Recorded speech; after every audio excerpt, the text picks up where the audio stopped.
Nous voulons encore rendre des excellentes actions de grâce. Te dire combien tu es bon, grand, glorieux, précieux, important pour nous, Seigneur.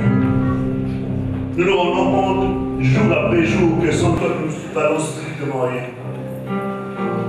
Au jour le jour, nous constatons et nous nous rendons compte, Seigneur, de voir que la meilleure chose qui puisse arriver dans notre vie, qui soit arrivée dans notre vie, Seigneur, c'est de t'avoir rencontré. Et encore aujourd'hui, nous te témoignons notre connaissance et gratitude, Père Saint. Pour avoir un jour pensé à nous et d'avoir tourné tes regards vers nous, avoir étendu ta main vers nous, pour sortir du trou du péché, du trou de l'abomination, de la condamnation, pour sortir, Seigneur Dieu de gloire, de l'esclavage dans lequel nous étions, pour faire de nous aujourd'hui des hommes libres, des femmes libres, des hommes heureux, des femmes heureuses, des hommes et des femmes épanouis, Seigneur. Des hommes et des femmes riches qui excellent dans ta présence. Que la louange, l'honneur, la puissance, le règne, l'élévation, l'adoration ne reviennent qu'à toi parce que tu mérites cela, Père. Encore une fois de plus, nous nous tenons devant ton peuple avec aucune prétention, avec humilité, simplicité du cœur, comptant encore sur la richesse de ta miséricorde et de ta grâce, pour être un canal, un instrument que tu vas utiliser tout simplement. Parce que tu es celui qui ne te répand pas de tes dons ni de ton appel, Seigneur. Encore une fois, Seigneur, que ton esprit élève et glorifie le seul, unique Jésus de Nazareth. Et toute chair se taise et que ton esprit nous parle. Dispose-nous encore une fois de plus. À toi toute la gloire et la louange. De maintenant pour toute l'éternité au nom de Jésus. Amen. Amen. Je voulais dire Amen. Amen. J'étais en train de dire Amen. Amen. Excusez-moi, je n'ai pas regardé la messe parce qu'il fait très chaud. Moi, je suis en mouvement. Et sans quoi je vais beaucoup transpirer. Alors, je vous prie d'accepter que je sois seulement en chemise et cravate. De toute façon, il n'y a aucune obligation de qu'on non plus de porter de veste. Voilà. On peut aussi pêcher en boubou. Il n'y a aucun verset biblique qui dit j'ai tout. Il faut porter absolument un costume. Je lui trouve ça bien encore. Alléluia. Alléluia. Nous bénissons Dieu pour la grâce qu'il nous accorde encore de nous retrouver. Nous sommes en train de nous entretenir autour d'un sujet. Qui peut me rappeler notre sujet? Où? L'excellence ou tendre vers. Et nous voulons encore nous instruire, nous encourager, nous puiser encore dans les Saintes Écritures la pensée du Seigneur par rapport à ce sujet. C'est un sujet qui est vaste, très très vaste. Je crois que ceux qui passeront après moi prendront encore le temps d'apporter d'autres dimensions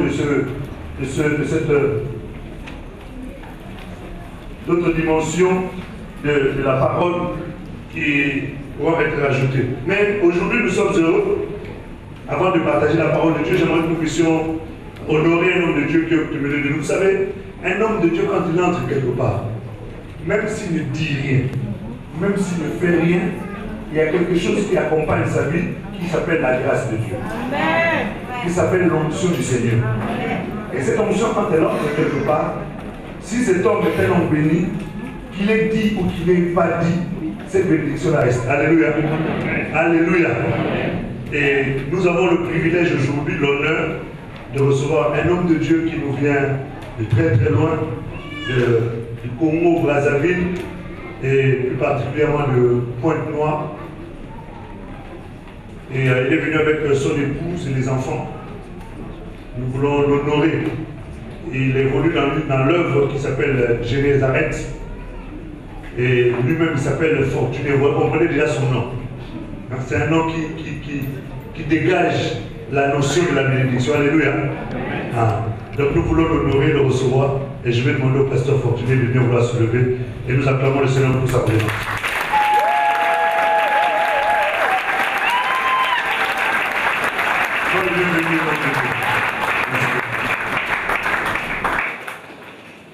2 Corinthiens chapitre 8.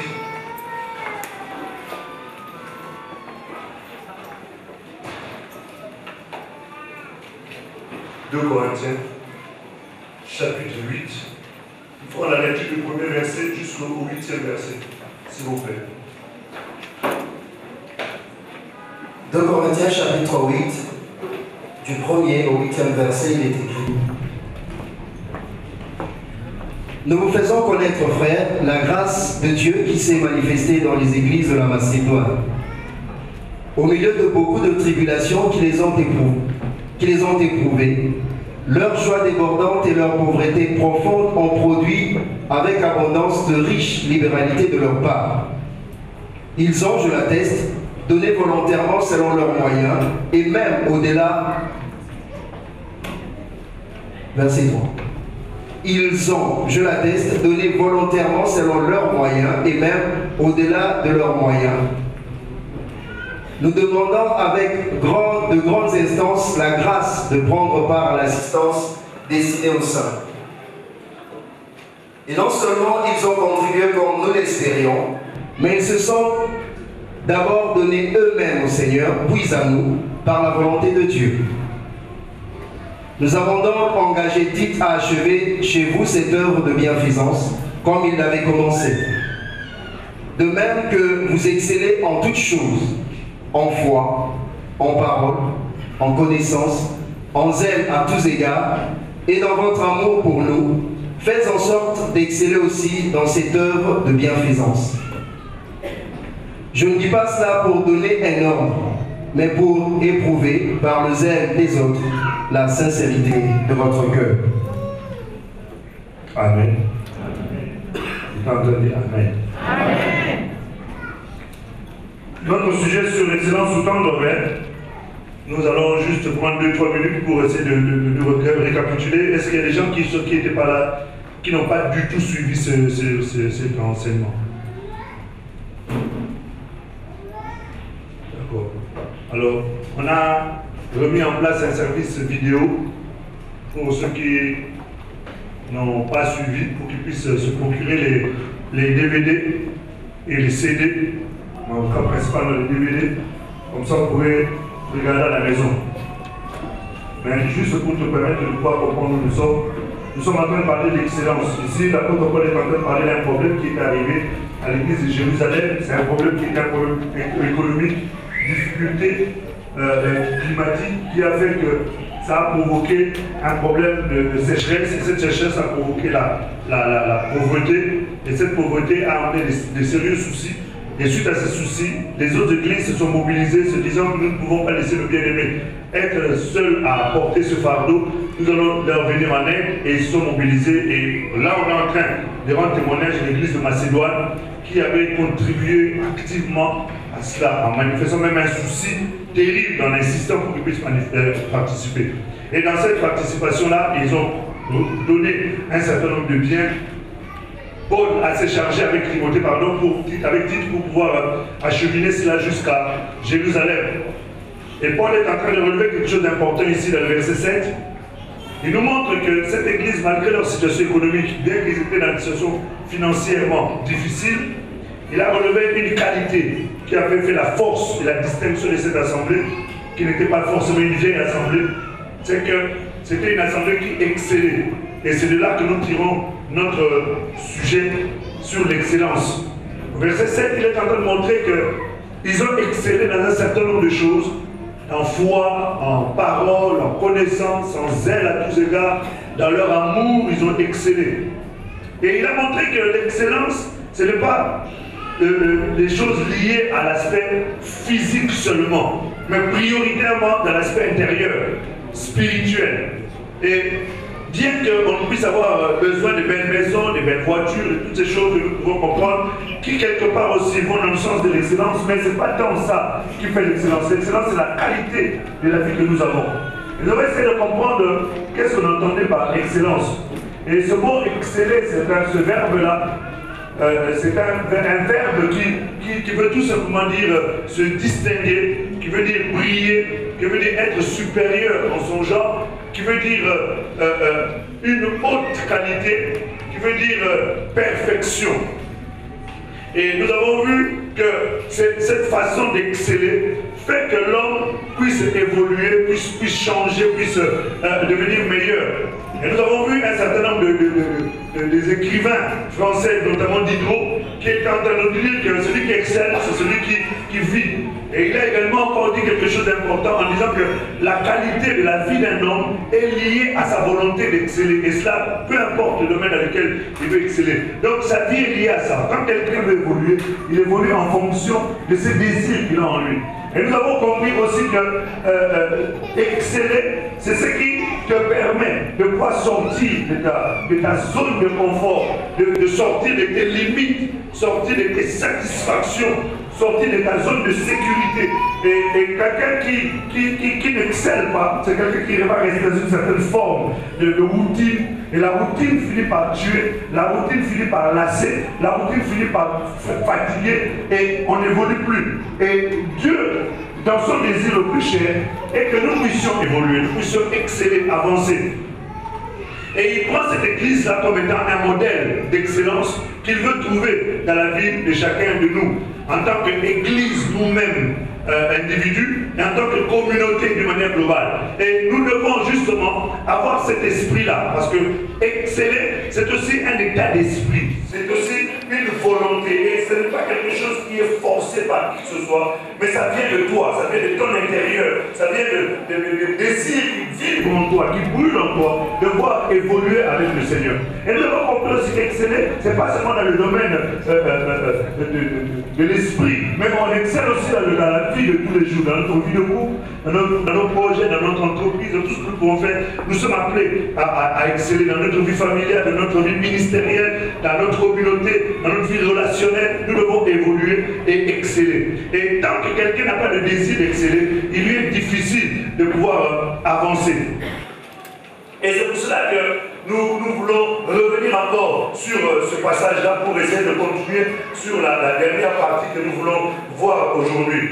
Nous avons vu que ce mot excellent ou excellence a en elle la notion de la perfection, a en elle la notion de la dignité, a en elle cette dimension-là de tendre vers. Et nous avons vu dans le livre de Philippiens, au chapitre 3, verset 12, l'apôtre Paul est en train de nous expliquer quelque chose d'important. Dans ce passage-là, il est en train de dire quelque chose de fondamental. Il dit, ce n'est pas que j'ai déjà remporté le prix, ou que j'ai déjà atteint la perfection, mais je cours. Et nous voyons que le mot courir montre un certain empressement, montre un certain investissement, montre une certaine, comment dire ça, je ne sais pas quel terme employer pour montrer le désir qui brûle en lui. Il ne veut pas perdre le temps, mais il veut courir pour rattraper le temps, parce que la saison dans laquelle nous sommes, c'est une saison où on n'a plus le temps à perdre, parce que le Seigneur revient au travers d'un certain nombre de signes, au travers d'un certain nombre d'événements qui se produisent. Cela nous parle pour nous comprendre que nous sommes dans des temps difficiles et que nous devons racheter le temps parce que le temps avance. Et l'apôtre Paul a pris la décision de courir. Et il court pour atteindre quelque chose d'important. Il dit, je cours pour tâcher de le saisir. Saisir qui? Jésus. Jésus c'est qui? Jésus c'est justement cette perfection que nous devons atteindre. Il reconnaît ne pas avoir atteint cette perfection. Et c'est ce que nous voulons comprendre, que la perfection, la notion de la perfection, la notion de la dignité, la notion de l'excellence, c'est quelque chose que nous poursuivons. C'est quelque chose il y a trois étapes. Il y a quelque chose que nous possédons, quelque chose que nous sommes en train de poursuivre, quelque chose que nous aurons. Et c'est ce que nous allons essayer de voir ensemble. Alléluia. J'ai l'impression de parler très vite. Ça va?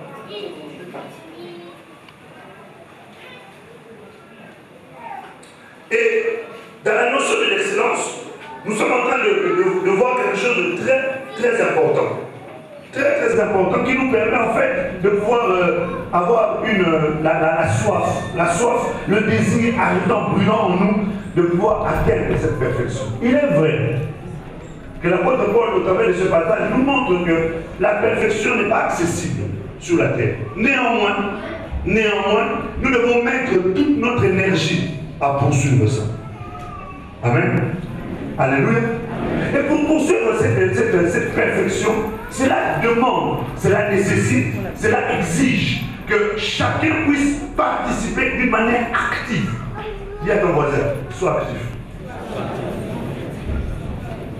Nous allons voir dans le premier livre, dans le deuxième livre de Pierre, au chapitre 1. 2 Pierre 1, à partir du verset 3 jusqu'au verset 5, et ensuite nous lirons le verset 10.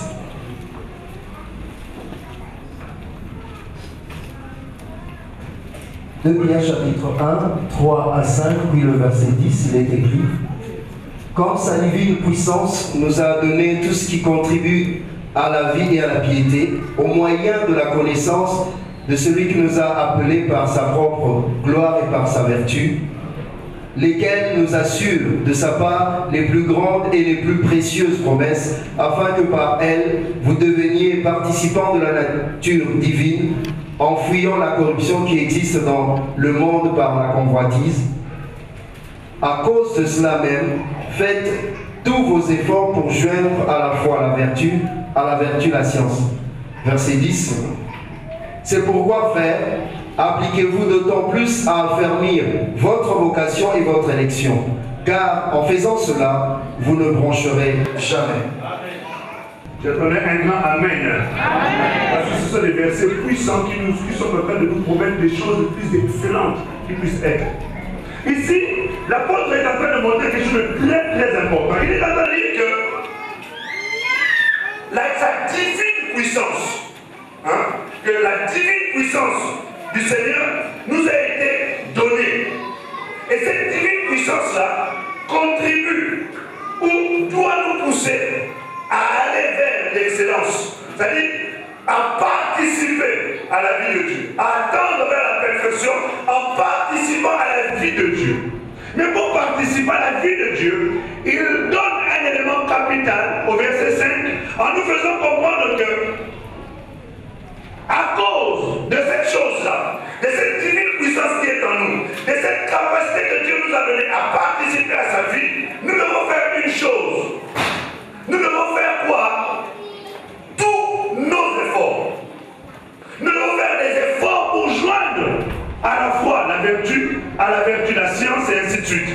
C'est-à-dire que ce que Dieu attend de toi pour atteindre la perfection, pour tendre vers la perfection, c'est que tu puisses t'investir. Et cet investissement demande ta participation active. Dis à ton voisin, tu dois être actif. J'ai tout dit le plus. Ça demande une participation active. Et ça, c'est un effort que toi, tu dois faire. Dis-toi bien que Jésus a déjà fait sa part. Il est allé à la croix, il est mort. Jésus a déjà fait sa part, il a envoyé le Saint-Esprit. Maintenant, si toi tu penses que les choses vont se faire d'elles-mêmes, je viens te dire aujourd'hui qu'il faudrait que tu sortes de cet esprit d'oisiveté. C'est-à-dire de ceux qui sont assis sous un arbre, à l'ombre, en train de prier et en attendant que les choses se fassent. Les choses ne se feront pas si toi tu ne bouges pas. Les choses n'évolueront pas si toi tu n'agis pas. Je te dis déjà que Dieu n'aime pas les fainéants. Dieu a horreur des fainéants. Dieu est en train d'encourager une fourmi par rapport à toi. Dieu est en train d'encenser une fourmi. Une bête que tu peux écraser sans même te rendre compte. Mais Dieu est en train de valoriser le travail d'une fourmi. Pourquoi? Parce qu'une fourmi ne ménage pas ses efforts pour atteindre ses objectifs. Je ne t'ai pas entendu. La fourmi ne ménage pas d'efforts. Elle travaille très sérieusement. La femme de La Fontaine parle de la fourmi. Vous connaissez ça, non? Elle parle de la fourmi parce qu'il y a une vertu dans la fourmi. C'est que la fourmi, c'est quelqu'un qui ne ménage pas l'effort. Dis à ton voisin, sois une fourmi. Tu ne dois pas ménager tes efforts parce que ce sont les efforts que tu vas manifester qui vont justement t'emmener à tendre vers la perfection et arriver à te rapprocher le plus possible de cela. Et quand la Bible emploie des mots, ces mots-là ne sont pas employés en vain. Elles sont employées parce qu'ils ont un sens. Au verset 10, l'apôtre est toujours parlant de cette situation-là, de la participation à la vie divine. Parce que c'est la participation à la vie divine qui nous emmène vers la perfection, qui nous tend vers la perfection. Et au verset 10, il dit, c'est pourquoi, frère, en d'autres termes, il est en train de dire, à cause de tout ce que je vous ai dit précédemment, de tout ce que j'ai écrit du premier verset jusqu'au verset 9, à frères, appliquez-vous. Voilà encore un mot, un verbe très important. Applique-toi. L'apôtre Paul parlant à Timothée, applique-toi à la lecture. Quand on dit à quelqu'un de s'appliquer, ça veut dire on te demande de faire ces choses avec minutie, c'est-à-dire avec beaucoup d'attention. On te demande de faire ces choses en t'investissant de telle sorte que ce soit fait du mieux possible. Quand quelqu'un s'applique à faire quelque chose, il fait cela avec tout son cœur. Il prend le temps de faire, de manière que la chose soit faite du mieux possible. Alléluia. Et tout ce qui est fait avec application est cher. Tout ce qui est fait avec minutie est cher. Si quelqu'un se promène, tu vas dans les places Vendôme. Tu connais la place Vendôme? Oui. Tu vas à la place Vendôme. Tu regardes, il y a quelquefois des petits bijoux. Un bijou, quand tu regardes ça, tu vois 30 000, 40 000, tu dis, mais comment ces gens exagèrent? Comment ils peuvent mettre autant un prix aussi cher? Mais en fait, parce qu'ils se sont appliqués, peut-être pendant 3, 4, 5, 6, 7, 8 mois, pour faire seulement ce petit truc-là. Et le temps qui a été passé, la portée des matériaux, le temps qui a été appliqué fait que cette chose a de la valeur. Alléluia. Alléluia. Regardez les montres. Montres faites en Taïwan et les montres faites en Suisse n'ont pas le même prix, même si elles semblent être toutes les mêmes. Pourquoi? Parce que les montres faites en Suisse, ce sont des montres qui sont faites main. Alléluia. Amen. Ce sont les montres que j'ai. Entre parents. Donc, ce sont des montres faites main. Et les gens s'appliquent pendant des heures et des heures pour mettre l'aiguille, pour mettre ceci. Pourquoi? Parce que ça a une valeur. Et quand on présente ça dans une vitrine, on regarde comment une montre fait en Suisse, on sent que non, ça, c'est quelque chose qui peut me durer pendant des années et des années. Et une montre que tu auras achetée à Taïwan. Je suis allé à Guangzhou, à Canton, en 2007. En Chine, Guangzhou. Je suis là à Guangzhou. Arrivé en Guangzhou, le frère qui est avec moi, il m'a emmené au marché. Oh là là, mon cher ami. Je suis allé au marché. J'ai vu les montres, j'ai vu les lunettes, j'ai vu les sacs. C'est-à-dire que quand si tu as 15 € là-bas, tu ouvres un magasin. Mais des montres de toutes les marques, tout ce que vous connaissez dans les grandes marques, les Philippe Patek, les Coron, toutes les grandes marques, vous les voyez comme ça. Si tu as 5 €, tu peux sortir avec 4 belles montres. Mais seulement quand tu vas arriver ici en France, le premier jour où il va faire un peu chaud, ta montre s'arrête de fonctionner. Ce sont des choses faites en série. On ne sait pas appliquer. Est-ce que nous comprenons? Oui. Mais quelque chose qui fait avec application, c'est quelque chose qui a une valeur. Et Dieu aime que nous fassions des choses avec application. C'est-à-dire quoi? Quand tu es dans la recherche de l'excellence, dans la recherche de la perfection, tu dois t'appliquer à cela.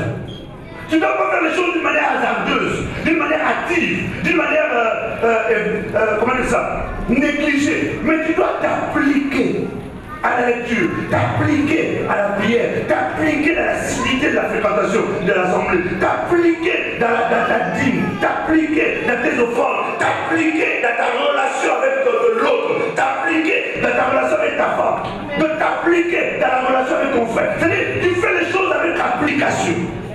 Alléluia. Amen. Alléluia. Amen. Donc, et la boîte est en train de relever ces choses-là, parce que ce sont des choses qui sont importantes. Et c'est ça qui contribue, qui permet à ce que nous puissions arriver jusqu'à la perfection. Amen. Amen. Alléluia. Amen. Et ça, c'est quelque chose de très, très nécessaire, frère. Et quelqu'un qui ne fait pas les choses avec application est en train de pécher. Parce que tout ce que tu ne fais pas avec application est fait sans conviction.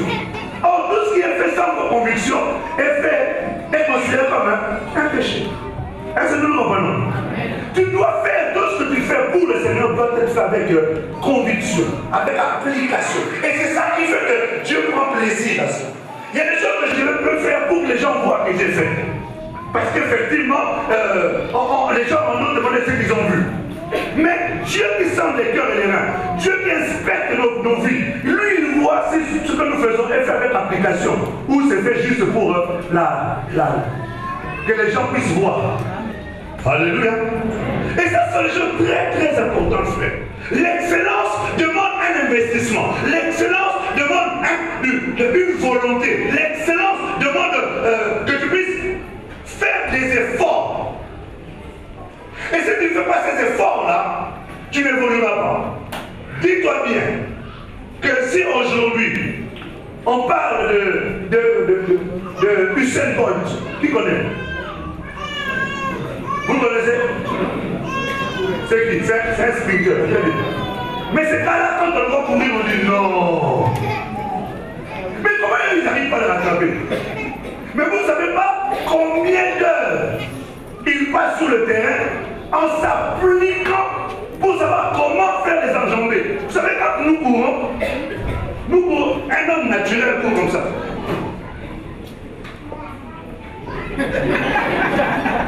Mais un sportif ne court pas comme ça. Vous voulez que je vous montre comment un sportif court? Aujourd'hui, venez quand je m'appelle.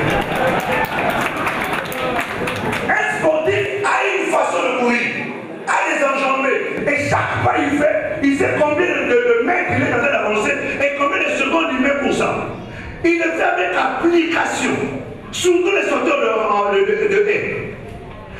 Et s'il n'y a pas d'application, vous vous rendez compte du fruit de son travail. Et c'est exactement pareil dans le domaine spirituel. Quelqu'un qui n'investit pas d'effort ne priera pas plus. Quelqu'un qui n'investit pas d'effort dans la lecture de la Bible restera toujours les mêmes choses qu'il a toujours dites. Quelqu'un qui n'a pas fait d'effort dans la méditation, la lecture, dans les lectures, même vous vous rendez compte que même ces messages, même s'il donne un titre, la gloire de Dieu, il reviendra toujours sur les mêmes choses que vous avez dites il y a 5 ans. Alléluia. Parce qu'il n'y a pas d'application dans le travail qu'il est en train de faire. Et ça, c'est vrai, frère, dans n'importe quoi. Dans ta relation de couple, si tu ne t'appliques pas dans ta relation avec ta femme, tu risques de te retrouver à régresser. Alléluia. La qualité de votre couple, la qualité de vos relations, la qualité de vos relations humaines, de votre relation intime, dans quel que soit les domaines, doit toujours faire avec application. Dis à ton voisin, il faut de l'application. Alléluia. C'est très très important, frère. C'est ce que la Bible est en train de dire ici. Que nous devons tout faire avec application. Et dans la recherche de la perfection, nous devons aussi mettre nos efforts. Quelquefois, c'est dur de fournir un effort. C'est dur de pouvoir dépenser de l'énergie pour quelque chose. Mais pour ce que nous poursuivons, c'est important de fournir le plus d'efforts possible. Vous savez, pour gagner de l'argent, les hommes sont prêts à fournir des efforts. Allez, même pour voler, les gens font des efforts de réfléchir. Bon, on va rentrer dans le magasin. Toi, tu vas au fond. Moi, je vais rentrer, je vais aller vers la caissière. Pendant que je suis en train de discuter avec elle, je vais tout faire pour l'amener de l'autre côté. Tu vois notre vendeuse là, toi tu iras vers elle. Essaie toutes les jupes que tu peux essayer. Pour la garder là-bas. Entre-temps, toi, le sac, tu enlèves les billes que tu mets les deux. Ouais, il fait un effort de réfléchir pour aller voler. Est-ce que vous comprenez? Alors, maintenant, dans le domaine spirituel, tu dois aussi fournir des efforts pour trouver des stratégies qui peuvent te permettre spirituellement d'évoluer. Alléluia. Alléluia. Dans le mal, on excelle dans le mal. Mais dans le bien aussi, on doit exceller. Alléluia. La Bible dit que, la Bible de Romains, ils ont excellé. Ils ont de l'ingéniosité pour le mal. L'ingéniosité, c'est-à-dire, c'est du génie dans ce qu'on est en train de faire. Romains, ils ont de l'ingéniosité. C'est-à-dire que dans le domaine du mal, ils sont devenus des génies. Maintenant, nous aussi, dans le domaine du bien, nous devons aussi devenir des génies. Je n'étais pas entendu. Et ça demande un effort, frère. Un effort de ta part. L'impudicité, dis-toi bien, personne ne peut résister à l'impudicité. J'ai dit, personne. La seule possibilité de résister à l'impudicité, c'est de fuir. Et ça demande un effort de ta part. Alléluia. De ne pas fréquenter les gens où tu sais que si tu te retrouves là, même si tu n'avais pas l'intention, frère, n'arrivez là-bas, on va te retrouver. Faites enlever les pantalons.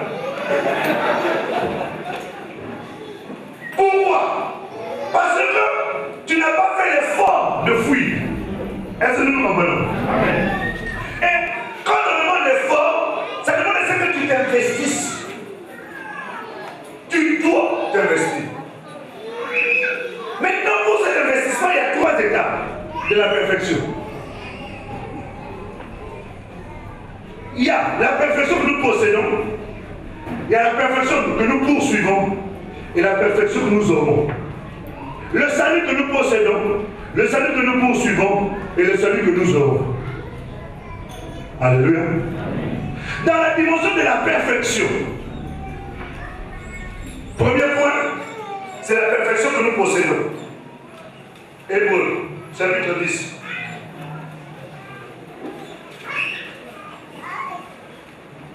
Hébreux, chapitre 10. Verset 14, s'il te plaît. Hébreux, chapitre 10, verset 14, il est écrit: car par une seule offrande, il a amené à la perfection pour toujours ceux qui sont sanctifiés. Amen. Ici, on est en train de nous donner un trésor. Ce trésor dit que par une seule offrande, laquelle? L'offrande de la vie de Jésus, l'offrande du sacrifice de la croix, l'offrande de la vie de Jésus-Christ. La Bible dit qu'il s'est offert comme un sacrifice, comme un holocauste. La Bible dit qu'il y a des pères qui n'avaient même ni sacrifice ni holocauste, mais je t'ai donné ma vie. Et comprenez que cette offrande de Jésus a fait en sorte que tous les hommes soient amenés pour toujours à la perfection. C'est-à-dire, le positionnement ou la position que tu occupes en Christ fait que tu deviennes parfait devant Dieu. Amen. Alléluia. C'est-à-dire que quand Dieu te regarde, quand Dieu regarde sur la terre, il est en train de voir des parfaits. Alléluia. Amen. Dieu il te regarde, il te trouve, il te parle comme un parfait. Regarde un peu. Un jour, Balak va voir Balaam. Il dit Balaam, je vais te donner l'argent et tu vas maudire le peuple d'Israël. Balak a récupéré les sous.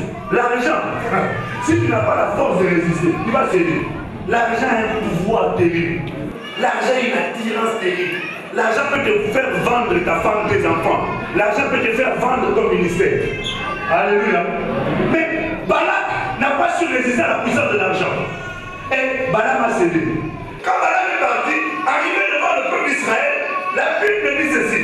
Balaam a ouvert la bouche pour maudire le peuple d'Israël.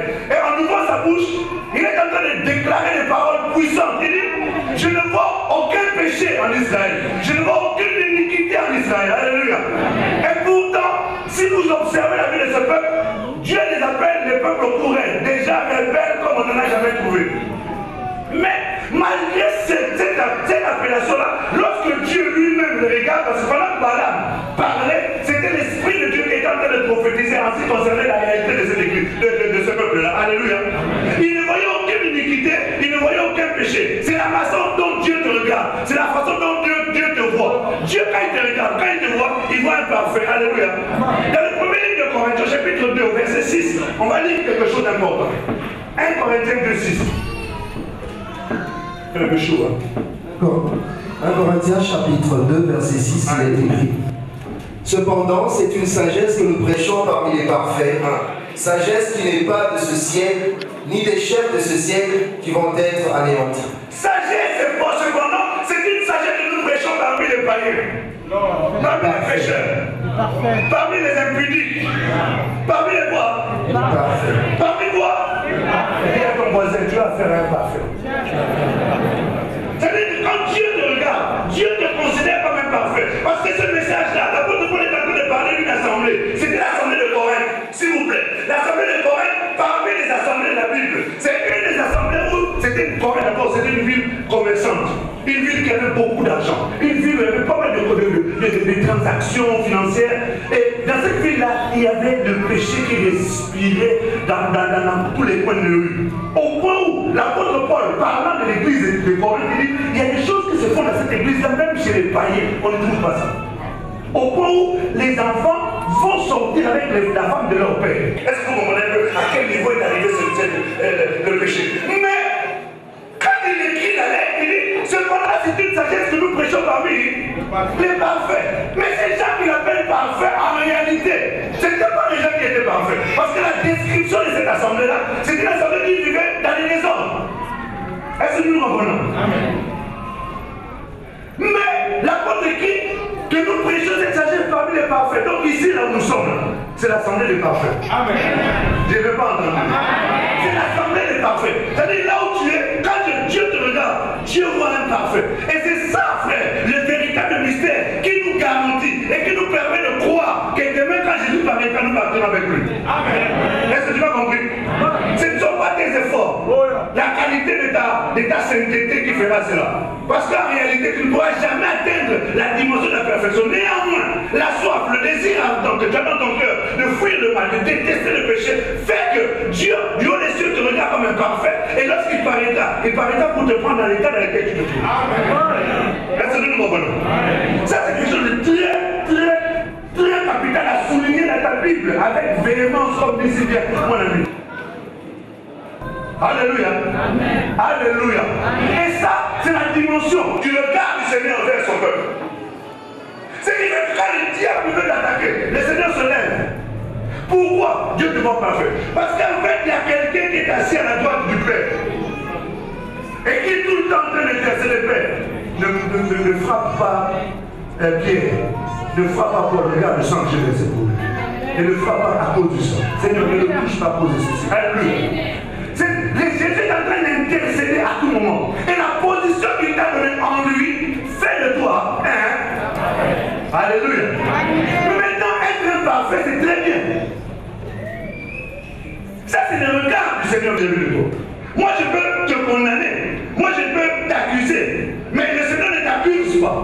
Pourquoi? Parce que Dieu ne nous regarde pas dans les temps, dans notre état présent. Dieu nous voit dans notre état final. Tu as loupé une occasion de dire Amen. Dieu ne nous voit pas dans notre état présent, il nous voit dans notre état final.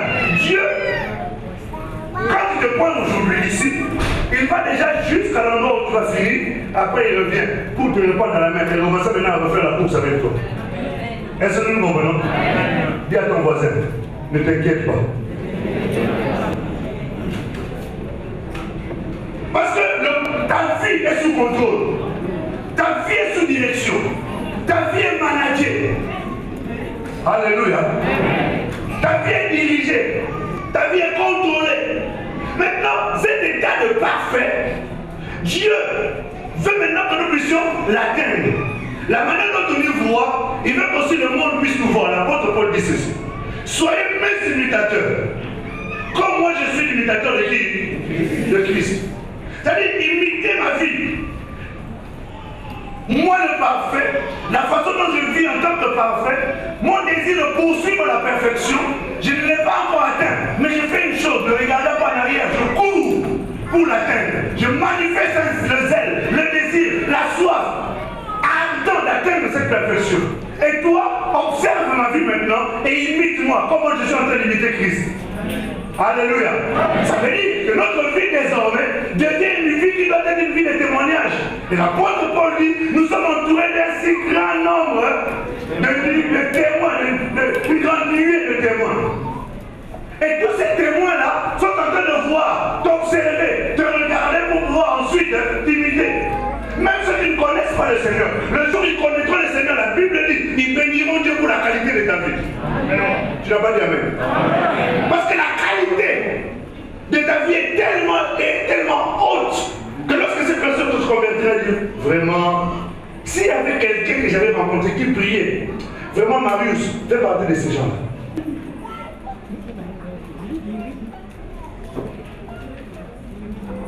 Nous sommes d'accord? Maintenant, pour qu'on puisse voir cela, il faudrait pas que je le manifeste. Et c'est là où nous sommes dans notre deuxième point. C'est-à-dire la perfection relative. La première, c'est la perfection à cause de la position.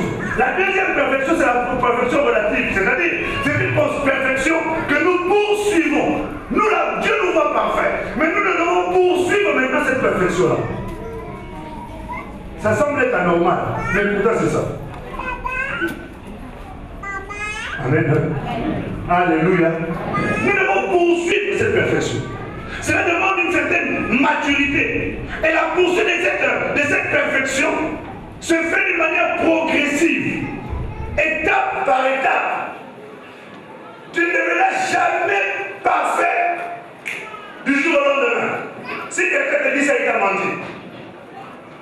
Parce que l'apôtre Paul, lui, celui que nous lisons ici, après avoir connu le Seigneur, bien qu'étant déjà quelque part quelqu'un qui craignait Dieu, à sa façon selon la loi juive. Parce que selon la Bible dit que selon la loi juive, il était intègre. C'est quelqu'un qui respectait.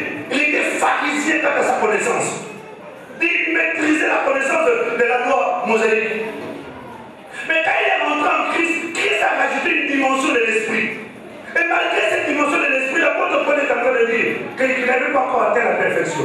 Mais il poursuivait cela. C'est-à-dire chaque jour de sa vie, il s'est vertué, il s'est forcé, il s'appliquait à devenir parfait. Dis à quelqu'un, c'est ce que tu dois faire. Frère Paul, tu lui as parlé.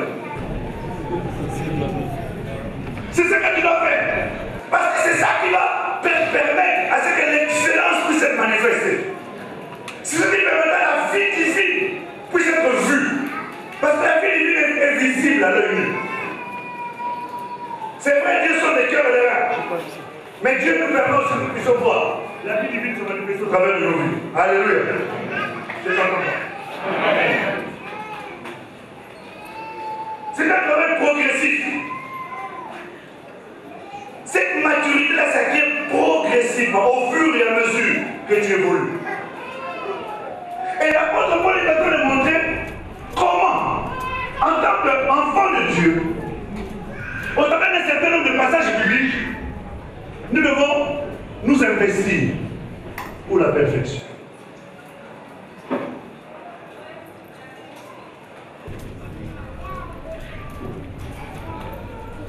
Allons-y ensemble.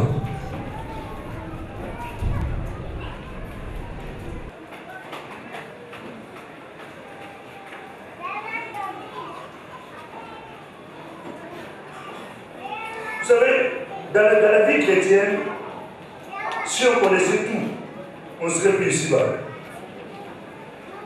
On a besoin, chaque jour, de rajouter des choses dans notre vie. C'est pour ça que l'apôtre Pierre est en train d'expliquer là-bas que à la fois rajouter ceci, à ceci, rajouter cela, à ceci, rajouter cela. C'est ça, cette progression qui doit être manifeste dans ta vie. Et la Bible dit ceci, que votre progrès doit être évident. C'est-à-dire quand quelqu'un te regarde, il se rend compte qu'il y a 2 semaines, tu n'étais pas comme ça. 2 semaines après, la personne te rencontre et se dit, mais non, qu'est-ce qui s'est passé dans la vie de cette fille-là? Qu'est-ce qui s'est passé dans la vie de cet homme? Il y a quelque chose qui s'est produit. Et c'est ça, cette évidence-là. Alléluia. Alléluia.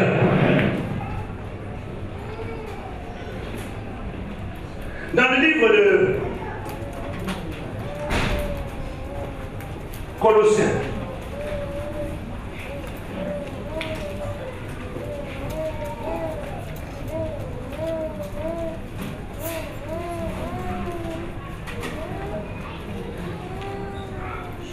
l'apôtre est en train de montrer combien nous devons être soumis à vouloir manifester, Colossiens chapitre 4, verset 12. Comment nous devons être soumis à la manifestation de la volonté de Dieu et dans toute la volonté de Dieu. Écoute un peu ce que disent les Écritures. Colossiens 4, verset 12, il est écrit: Épaphras, qui est des vôtres, vous salue, serviteur de Jésus-Christ. Il ne cesse de combattre pour vous dans ses prières, afin que, parfait et pleinement persuadé, vous persistiez dans une entière soumission à la volonté de Dieu. Afin que, parfait et pleinement persuadé, vous persistiez dans une entière soumission. Vous voyez un peu les termes qui sont employés ici. On est en train de montrer le fait que nous soyons déjà persuadés. C'est-à-dire que quelques personnes se mettent bien convaincues. On nous dit que nous sommes parfaits et on emploie encore un autre terme. Afin que nous puissions persister. Persister, ça veut dire persévérer, insister, faire de son mieux pour que la chose puisse arriver jusqu'à son accomplissement. Pourquoi? Parce que nous devons nous soumettre entièrement à la volonté de Dieu. Et c'est cette soumission entière à la volonté de Dieu qui nous emmène, qui nous tend vers la perfection. C'est-à-dire qu'il n'y a pas de choix à faire. Il n'y a pas de tri à faire. Parce qu'on peut trier. Non, ça m'intéresse. Non, ça ne m'intéresse pas. Non, non, moi je préfère pas ça. Moi je préfère ça. Dans la soumission que nous devons avoir vis-à-vis du Seigneur, c'est une soumission qui est entière. Et d'ailleurs, le mot parfait veut dire complet. Veut dire rempli. Et la soumission que nous devons avoir ici, c'est une soumission qui doit être parfaite, entière. Et cette soumission qui traduit, ou qui va manifester la quoi? Vous êtes avec moi? La perfection. Alléluia. Alléluia. Et ça, c'est dans tout ce que nous sommes en train de faire. Et au-delà de ça, la perfection, c'est quelque chose qui se fait, c'est un travail de longue haleine et qui demande une autre qualité. Dans le livre de Jacques, chapitre 1, au verset 4.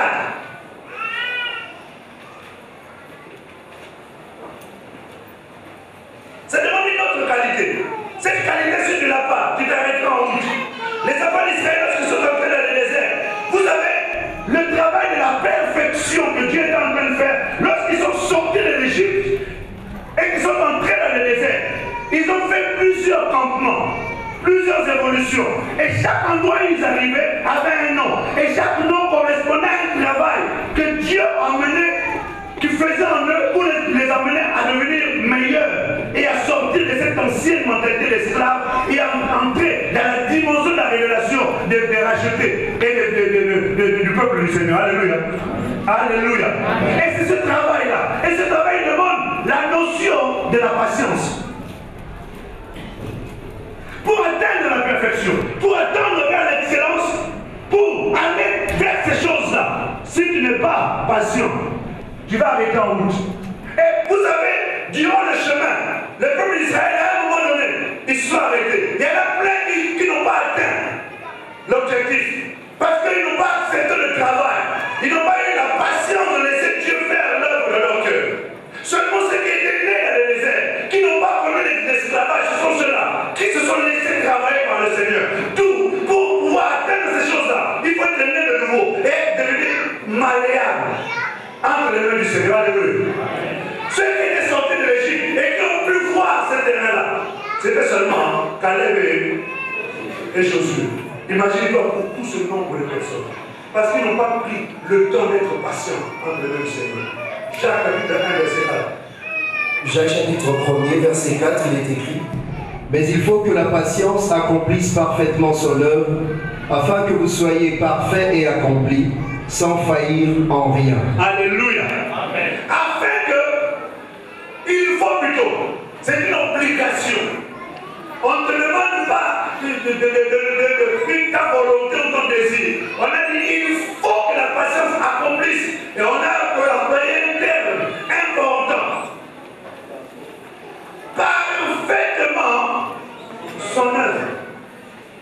C'est-à-dire que la patience que tu as, elle doit te permettre d'aller jusqu'à la perfection de l'œuvre que Dieu veut faire en toi.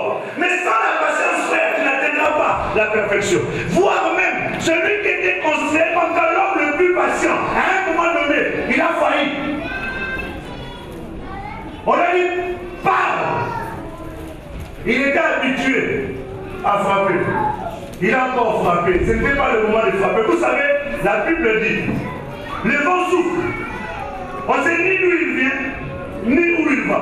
C'est ainsi que sont conduits les enfants de Dieu. C'est-à-dire quoi? C'est-à-dire que l'Esprit de Dieu est en perpétuel mouvement, est en perpétuel voyage, en déplacement. Et si toi tu ne sais pas te déplacer avec l'Esprit de Dieu, tu vas rester dans le système de taper. Alors que ce n'est plus le système de taper, c'est le système de parler. Alléluia.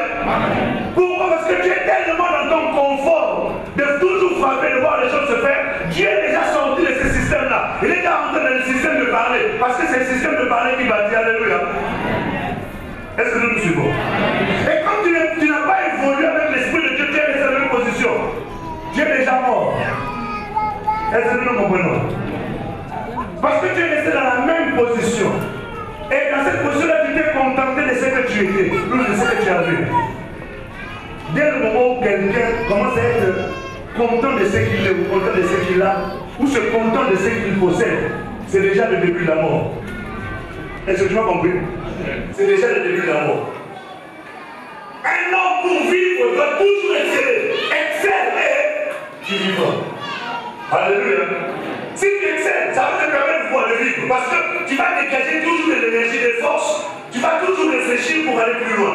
Tant l'espoir fait vivre. C'est-à-dire tant qu'il y a l'espoir, tu recherches toujours à aller plus loin.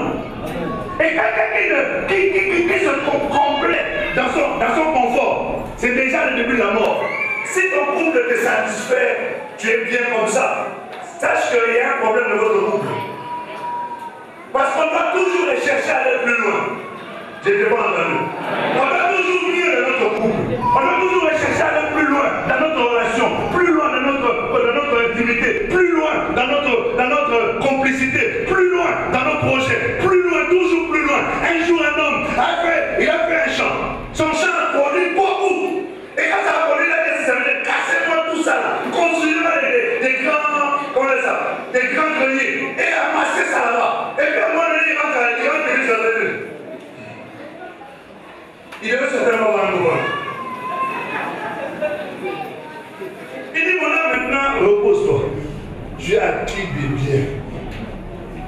C'est comme ça qu'il faut les dire. Tu as acquis beaucoup de biens. La caméra est là-bas. Tu as acquis beaucoup de biens, maintenant, repose-toi. La Bible dit ceci. Le même soir, le Seigneur est venu le voir. Il lui a dit, insensé, tu es fou. Tu es fou. Tu es folle. Ce soir même, je réponds ton âme. Alléluia. C'est-à-dire que le principe de l'évolution, si ça n'est pas, c'est déjà le début de la mort. Est-ce que nous comprenons bien? Dans ta vie professionnelle, même si tu n'évolues pas, prépare-toi quand même à l'évolution. Même si tu es dans la vie, évolue, travaille quand même. Dans tes études, travaille, fournis des efforts. Amen. En étant patient, parce que la patience finit toujours par payer.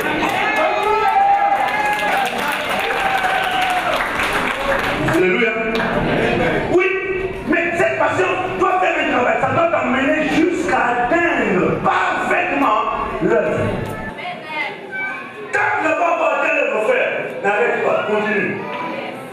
Tu pries, tu ne vois toujours rien. Continue. Il a prié 6 fois. Il a prié encore 5 fois. À un moment donné, à la 7e fois, il a dit, on va regarder un peu. Tu connais le passage?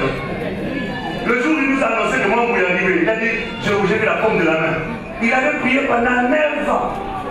Est-ce que pendant 9 ans, 365 jours par 3, ça fait combien les Matthieu? Julie est où? 365 jours par an, ça fait approximativement combien? C'est-à-dire chaque jour, il fléchait les genoux. Parce que moi, il était important, il priait. Mais il fallait que sa patience accomplisse parfaitement l'œuvre. Et on a vu le fruit de sa patience. Elle est arrivée. Mais elle est arrivée, il y a une autre personne qui est aussi arrivée.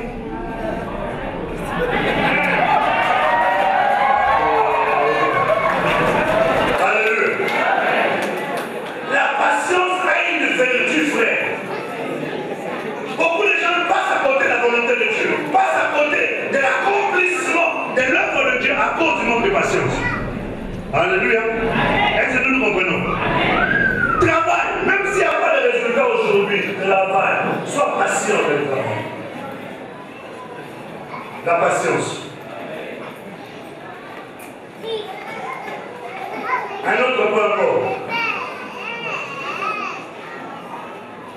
Un autre point. Tu vas écrire 1 Corinthiens chapitre 4, 1 Jean chapitre 4, 1 Jean chapitre 4, verset 17 à 18.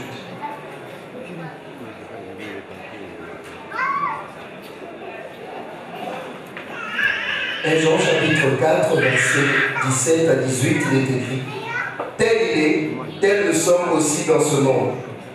C'est en cela que l'amour est parfait en nous, afin que nous ayons de l'assurance au jour du jugement. La crainte n'est pas dans l'amour, mais l'amour parfait bannit la crainte. Car la crainte suppose un châtiment, et celui qui craint n'est pas parfait dans l'amour. Alléluia. Vous voyez combien de fois on a employé ce terme-là, le terme parfait. Rien que dans ces deux versets, on a employé au moins 3 fois la notion de la perfection dans ce que nous sommes en train de faire. C'est-à-dire nous poursuivons quelque chose qui est de haute qualité.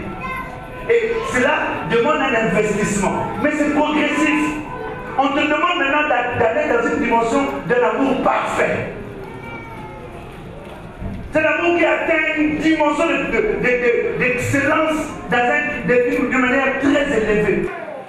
Le type d'amour qui te permet de vivre avec ton frère malgré le fait qu'il te critique, qu'il dise du mal de toi, qu'il te fait du mal, qu'il sait même que c'est quelqu'un qui te détruit. Mais malgré ça, tu l'aimes comme s'il te donnait des millions. Alléluia. Amen. Quand on n'a pas atteint cette dimension-là, c'est on est encore dans la médiocrité au niveau de notre amour. Est-ce que nous nous comprenons? Quelqu'un qui te fait du mal, c'est-à-dire qu'il te fait du mal. Mais tu es en train de manifester un amour qui commence même à l'intriguer lui-même. Mais ce gars-là, est-ce qu'il est au courant ou non? Et pourtant, j'ai l'impression qu'on lui avait dit, mais malgré ça, il continue toujours à m'aimer autant qu'avant. C'est curieux. Il doit me préparer un coup. Tu ne peux pas avoir un coup. Tu es seulement en train de lui manifester la dimension de l'excellence et de la perfection de ta façon de vivre. Alléluia. Alléluia. Ce sont des choses qui dépassent, frère, la dimension humaine. Et puis, je t'ai compris, non? Tout le monde assied de là-bas. Tu te fais du mal, mais tu les aimes quand même.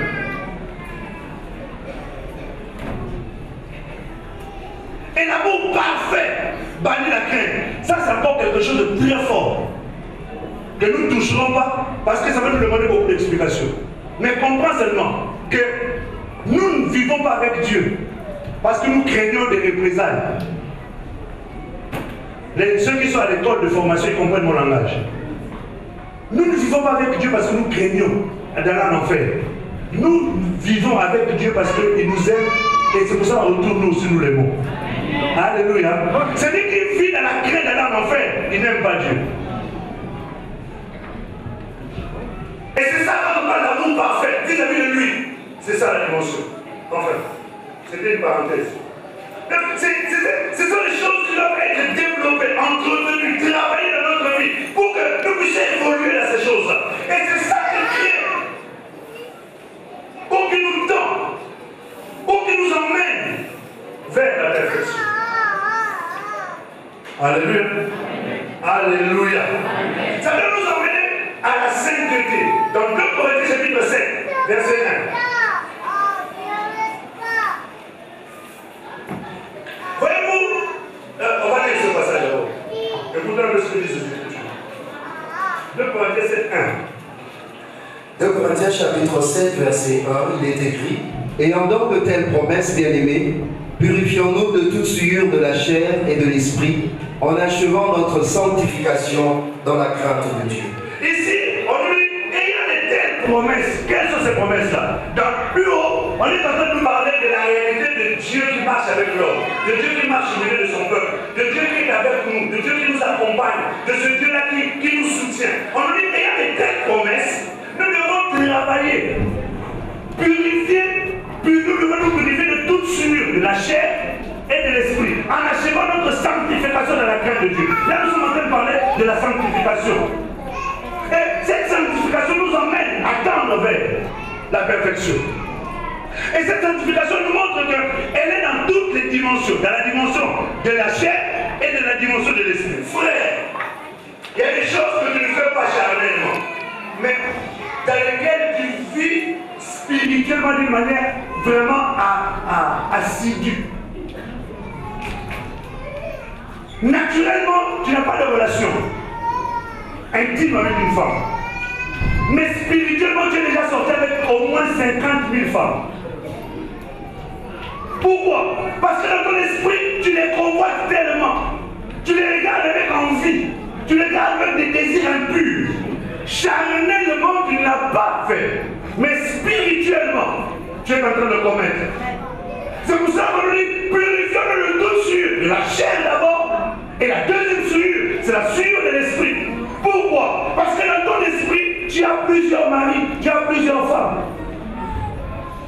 Dans ton esprit, tu ne peux pas laisser quelque chose passer sans convoiter ça. Même si tu ne vas pas voir, même si tu ne vas pas toucher, mais dans ton cœur, tu as déjà désiré, tu en veux même à ces gens-là qui possèdent ces choses-là. Est-ce que nous nous reprenons? Alléluia. Et cette dimension-là de l'esprit qui doit nous emmener à la perfection.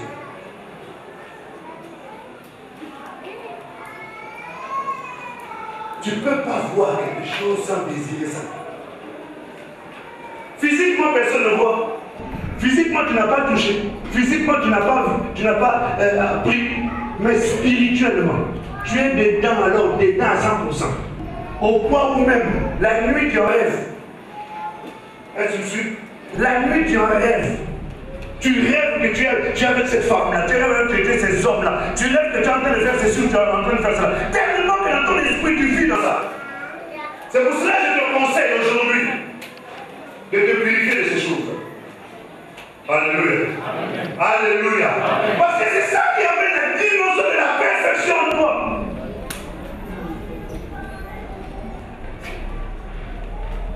Physiquement, tu n'as pas touché. Physiquement, tu n'as pas volé. Mais spirituellement, tu es dedans. Pleinement. Sors de là. Il faut sortir de là. Dis-lui, il faut sortir de là. Dis-lui, il faut sortir de là. Parlez. Quand on vous demande de faire ces choses, faites-les. Parce que ce sont des choses qui aident ton frère. Pendant que tu es en train de dire, toi tu rajoutes encore une semence dans ton cœur. Alléluia. Alléluia.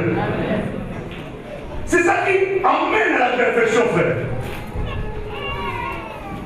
Nous ne devrions plus. Nous devrions s'aimer plus en plus, j'ai même l'attitude. Mais c'est faux. Pharisiens. Vous savez, les pharisiens, la qualité des pharisiens, c'est qu'ils avaient une apparence de la piété, de la sainteté, au point où tu peux lui donner ta carte bleue Infinity avec le code. Alléluia. Je n'ai pas dit la carte bleue code Infinity. C'est-à-dire que c'est une carte bleue qui n'a pas de fond. Vas-y. Tellement que tu le vois sain, mais dans son esprit, un voleur que tu n'as plus pas imaginé. Un hypocrite de premier ordre. Alléluia. Alléluia. Physiquement, tu ne vas rien faire, mais spirituellement. C'est pour cela que la dimension de la sanctification ou de la sainteté passe par là. Et si quand tu passes par là, ça te permet d'évoluer. Purifie-toi de la chair et de quoi? Et de l'esprit. Et c'est là où il y a le problème dans l'esprit. Quand on parle de l'esprit, là, on est en train de parler en même temps de la dimension des pensées.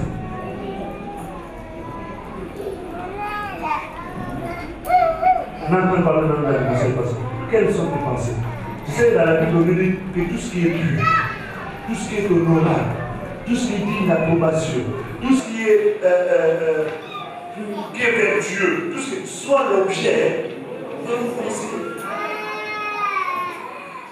Parce qu'à force d'être comme ça, un jour, tu vas avoir le plus là. Est-ce que nous nous comprenons? Or, dans la dimension de la perfection, nous devons travailler tout notre être. Un autre verset encore et le dernier. Hébreux chapitre 13. Verset 21.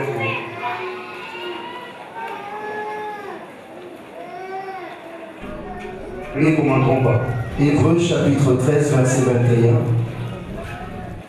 Vous rendre capable de toute bonne œuvre pour l'accomplissement de sa volonté, et fasse en vous ce qui lui est agréable par Jésus-Christ, auquel soit la gloire au siècle des siècles. Amen. C'est là la volonté du Seigneur. Il faut faire toutes les bonnes œuvres qu'il nous demande. Je suis obligé de faire une parenthèse, parce que je dois avoir un dernier. Le dernier point. Le dernier point. Vous savez, le travail que nous sommes en train de faire, nous autres, prédicateurs, c'est que nous faisons là. Nous sommes en train de faire le travail pour nous emmener à la perfection. Alléluia. C'est le travail qu'on nous a donné.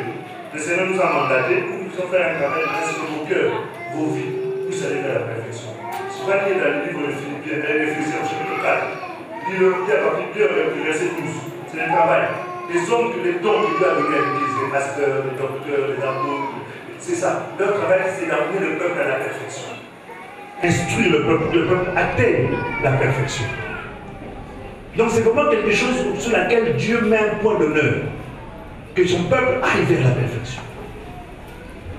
Et nous avons dit que la première étape, c'est l'étape de la perfection que nous possédons par notre position. La deuxième étape, c'est l'étape de la perfection relative. C'est-à-dire dans laquelle nous évoluons pour aller. Et la troisième étape, c'est l'étape de la perfection absolue. C'est-à-dire la perfection que nous possédons, que nous avons parce que le temps de la perfection est arrivé. C'est-à-dire ceci. C'est-à-dire que c'est la perfection qui touche tout notre être, esprit, âme et corps. Paul est en train de dire quelque chose d'important, qui n'a pas encore atteint la perfection. Mais il tend vers la perfection. Et nous tous, nous atteindrons la perfection le jour où nous vivrons soit la résurrection des morts, soit l'enlèvement. Amen. Voilà quelqu'un qui m'a suivi. C'est-à-dire que, je le répète, comme ça, toi, tu peux dire avec. La perfection, nous l'atteindrons le jour de la résurrection ou alors le jour de l'enlèvement. C'est-à-dire quoi? Nous allons lire la Bible ensemble. Dans le livre de 1 Corinthiens chapitre 15, je te demande d'aller lire tout ce livre-là. 1 Corinthiens chapitre 15. Tu verras dans ce chapitre-là qu'on est en train de parler de la réalité du corps mortel, du corps immortel. On est en train de parler du corps charnel et du corps spirituel. On est en train de faire le parallèle entre le corps corruptible et le corps incorruptible. Et le jour de la résurrection, j'aurai un corps, vous savez le corps de Gamou Gaou. Où est-ce que vous dites à Gamou Gaou? Ça c'est Gamou Gaou, c'est passé à l'époque pour les gens qui sont arrivés en Europe dans les années 70 par là. Il y avait chez les amis. Gamou Gaou. Gamou Gaou, c'est un film. Vous savez, moi je m'inspire partout. Tout ce que je vois est source d'inspiration. Alléluia. Gamou Gaou, c'est quelqu'un qui avait la capacité de passer au travers des murs. Voilà. Il passe au travers des murs. Et Jésus avait le corps de Gamou Gaou. Oui. Parce que le jour où ils étaient dans la chambre, on a dit à Thomas, en fait, le mec était là. Thomas dit, Pierre, je sais que tu es téméraire, mais là tu commences à exagérer. Le mec est dans l'écran. Il dit, je l'ai vu, il était avec nous, on était ensemble. Il dit, allez, arrête. Le mec avait dit qu'il pouvait du faire. Toi, tu as dit qu'il avait exagéré aussi. Et comprenez que, subitement, voici le maître qui entre. Alléluia. Amen. Alléluia. Amen. Bon, Matthieu, s'il te plaît, lis-nous Philippiens chapitre 3, verset 21. Toi aussi, tu vas voir le corps du Gamou Gaou. Qui a fait voir le corps du Gamou Gaou? Philippiens 3, verset 21, il est écrit. Qui transformera le corps de notre humiliation en le rendant semblable au corps de sa gloire par le pouvoir qu'il a de s'assujettir toutes choses. Il en a le corps en un corps le corps au corps de sa gloire. Au corps de sa gloire. C'est-à-dire que c'est un corps qui ne respecte plus ou qui n'est plus soumis à la dimension de la pesanteur. La Bible dit, ce jour-là, ils étaient là, en train de regarder. Ils montaient. La Bible dit dans le livre de 1 Thessaloniciens, chapitre 3, je crois, verset 14, on nous dit, ce jour-là, en un clin d'œil. En un clin d'œil. Nous serons tous transformés. Et nous irons les rejoindre dans les nuées. C'est-à-dire que c'est un corps qui va subitement. Tu me vois en train de partir. Je ne sais même pas si tu me verras d'ailleurs ce jour-là. Je ne me verrai que celui qui sera comme moi. Amen. Merci. 1 Thessaloniciens chapitre 4, verset 13. Jusqu'à 15. Je t'ai libéré. En un corps de gloire, et ton corps s'en ira. Allez rejoindre le Seigneur. d'aller nuer. Et ensuite nous partirons. Alléluia. La Bible dit, mort en Christ ce jour-là, reviendra à la vie. Il prendra notre corps. Si malheureusement tu es mort avant que Jésus-Christ revienne, ne t'inquiète pas. Tu auras un autre corps qui te permettra de sortir du tombeau et de revenir pour partir ensemble. Alléluia. Nous ne précéderons pas les morts, mais tous ensemble, nous allons les rejoindre. Voilà notre espérance, frère. Voilà ce qui nous fait vibrer. Voilà ce qui nous pousse à fuir, à exceller, à tendre vers la perfection. Parce que ce jour-là, je ne veux pas le louper. Dis à ton voisin, ne loupe pas. Parce que si tu loupes, tu n'as jamais souffert encore. Là, tu n'as pas encore souffert. Parce qu'après ça, la souffrance sera telle que le monde n'a jamais connu. Alléluia. Alléluia. C'est-à-dire que nous allons avoir un autre corps. Et ce corps-là, c'est le véritable corps de la perfection. Qui n'est plus soumis au péché, soumis aux abominations, soumis au monde, soumis à Satan. C'est fini. Et nous serons rejoindre le Seigneur. Alléluia. 1 Corinthiens, 1 Jean. Écris-le. Écris 1 Jean 2, 1 à 2. Que tu liras à la maison. Écris aussi 1 Jean chapitre 3, versets 1 à 2.